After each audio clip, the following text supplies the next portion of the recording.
Peace to all my Muslims out there worldwide. I pray that Allah blesses us with insight, with knowledge, with wisdom, with patience, and with love. Ameen. Being born Muslim is not an advantage, and it's not a disadvantage. I would say being born Muslim is more of a responsibility to yourself and to your own soul, first and foremost. You are given this huge gift, and you are required to take it. You are required to cultivate it, and you are required to be buried with it your whole life. So it's nothing to take lightly. I used to live right next door to this huge building. And for me, it felt like I lived next door to a huge wall.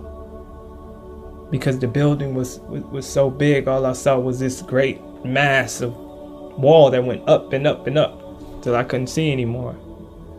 And it wasn't until I went off to college and I came back and I was driving back to my house that I grew up in that I saw exactly how big this building was.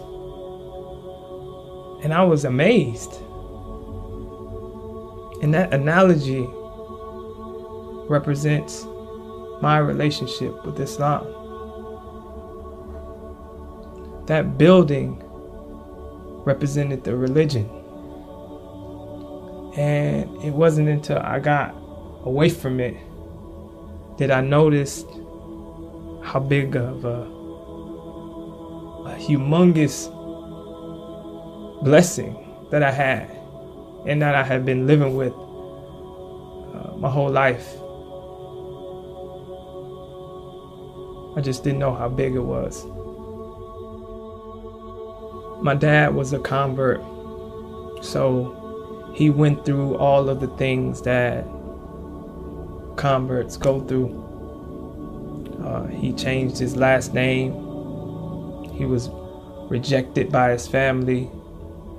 His mother still cooked pork when he came over, and she couldn't see why he would switch his religion.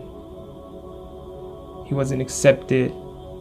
He was shunned, and he still held fast. And eventually, he won his mother over. Eventually, he won his family members over through patience and consistency. So I always admired my dad for that. And in tune, I admire every convert just for their bravery. I could never imagine converting, just because I was born with the absolute truth. So I would compare it almost to being born with $1 million. Somebody who's born that rich could never understand what poverty feels like. So I could never imagine how it felt to be spiritually starved to the point where you know something else is out there and you had to go get it, you know? And I always thanked Allah for that. So with these humongous blessings, you run the risk of the religion being this ceremonial thing. You say Assalamu alaikum because you've always said Assalamu alaikum. You go to Jummah because you've always went to Jummah. This is where you went on Fridays. You didn't eat pork because you've never eaten pork. So then you start having questions about these things, but you're scared to ask in fear that somebody will say, you were born Muslim. You were supposed to know the answer to these questions. Why are you asking these questions? Or they ask you a question And they expect you to know the answer to it because you were born Muslim. So you end up being stuck in this box. So what do? One of the things is just take a big heap and scoop of humility. That's one of the things that the religion was founded upon. We all have to be humble. We're all servants. Servants have to humble themselves before they can serve somebody. That's deeply ingrained in who we are. And you have to go back. Just like Moses, before he got knowledge from the wise men, he had to go back, physically go back and get the fish that he forgot. He had to humble himself in order to get wisdom from the wise man in the first place. As born Muslims, we are faced with those same challenges. We have to get off of our horses. And a lot of times we have to start from the beginning. It was so freeing for me to break those chains. Break those chains and just come out and admit that I did not know. I don't know who the Sahabas are or what a Sahaba is. I hear people talking about it all the time, but I personally don't know. What's the difference between the Hadith and the Sunnah? I had no clue. What does Subhanallah mean? And how do you spell it? Basic things, basic principles of Islam.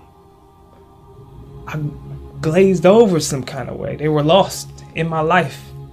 And it wasn't until I just got back to the ABCs of the religion and learned everything from the start that I really started to grow. Dear believers, I never fully tasted the sweetness of Islam until I figured out why I was a Muslim. And I pray that we all get to that point. I pray that just like any torchbearer, once you get that baton, you will run all the way to the end until it's time to pass that thing off. And that baton is our religion. It's our relationship with Allah. We are given it when we are born. Will we keep it until we pass away? That's the great responsibility that I'm talking about. I pray that we all find our purpose. I pray that our search for knowledge, wisdom, and understanding eventually leads us to the place that we want to be. And I pray that as we live, every day we strive to perfect our religion. We strive to live as Muslims, so we can, inshallah, die as Muslims. Assalamu alaikum wa rahmatullahi wa barakatuh.